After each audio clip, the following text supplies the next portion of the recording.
I helped a wendigo, and I regret it all. Written by T. Lily, 2904. When this happened, I was living in a small town with lots of forest nearby. It was small, and everybody was friendly with each other. Living in an area where everyone knows everyone, my ma and pa didn't really take stranger danger seriously. Don't hop in a stranger's van, don't take candy from people you don't know well, is mostly what I was told. Being young at the time, I was taught this. I wasn't told why though. I wasn't told of how monstrous humans could truly be. In my innocent mind, I saw no reason for a person to want to hurt others. I believe this for most other creatures too. I wasn't afraid of animals or insects. So, it was no surprise that this would have happened, seeing how stupid I was. It was an early spring, and I was going for a usual walk through the neighborhood and into the local woods, admiring the flowers and listening to the birds' calls. I was drawn further into the darkness that was that fucking forest. Soon, I didn't even know where I was. The trees weren't familiar. I was deeper into the woods than I'd gone before, and just before I traced my steps back home, I heard something. Help! The voice was dry, raspy, and quiet. It sounded strained, like whoever was speaking felt pain to do so. I turned back, trying to find out who or what was calling for me, although my innocent mind was certain it was a person. Over here. I followed the voice, and soon found the creature in front of me. Its long limbs, wrapped in the thorny brambles it was trapped in. Its face covered by its long, bloody soaked hair. Please, help me, child. Despite what I wanted to do, my gut told me not to go closer to it. It was dangerous. I ignored the feeling as I tried to remove the brambles from the creature's body. I only succeeded in cutting my hands. I can't get you out, I sadly told the creature. Try harder. You don't want me to die here, do you? It shook its head, removing the few vines I'd managed to pull off its antlers. Of course, I don't want you to die. I then remembered my mother's pruning shears. I'd seen her use them to cut plants before, so they should work here too, right? I'll be right back. I can get some tools to cut you free. As I got up to leave, it grabbed my leg. Don't go! I'll be lonely!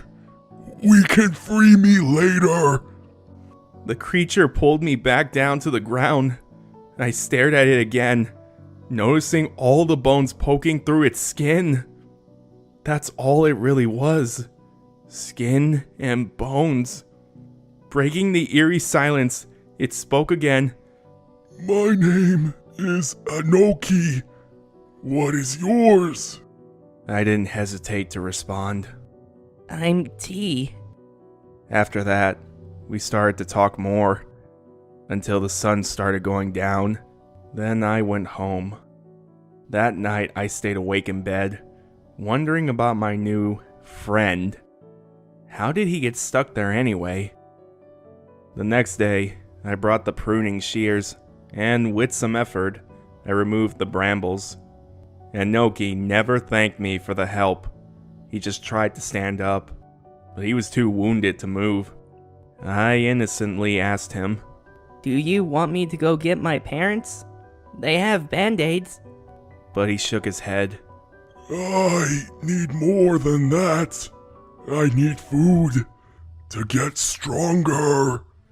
And so, I ran home and got some food, Mostly biscuits and some bread. I can't eat that! He turned away from the food in disgust. What do you eat then? He looked around and then pointed at a small bird. It had gotten tangled in the nearby brambles. It was thrashing around, trying to get free. Go get that for me! I remember feeling scared in that moment. I loved birds. Whenever I found a wounded one, I tried to take care of it before my paw would take it to the vet, while secretly just putting it down. But without even realizing what I was doing, I'd already removed the bird from the brambles. I watched in horror as Anoki ate the poor thing. He didn't even seem to like it, but he did it anyway. I kept visiting him every day, bringing him more birds or other poor animals for weeks.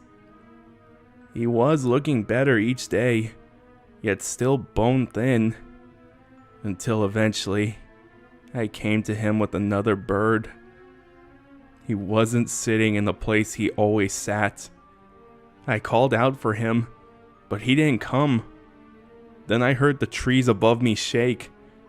I looked up just in time to run as it jumped down and chased after me. It caught up to me in no time.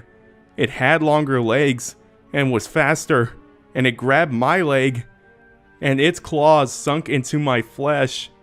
I screamed, and I screamed until half of the local neighborhood came running into the woods. One or two of them even had guns, but Anoki got away before he could be killed. I never set foot into the woods again. After I was patched up and told my story to the local newspaper, I was told about what Anoki really was. A wendigo. I was told I was frickin' damn lucky to have gotten away, but so stupid to have even helped him. My parents moved away after that, and I was properly taught about stranger danger.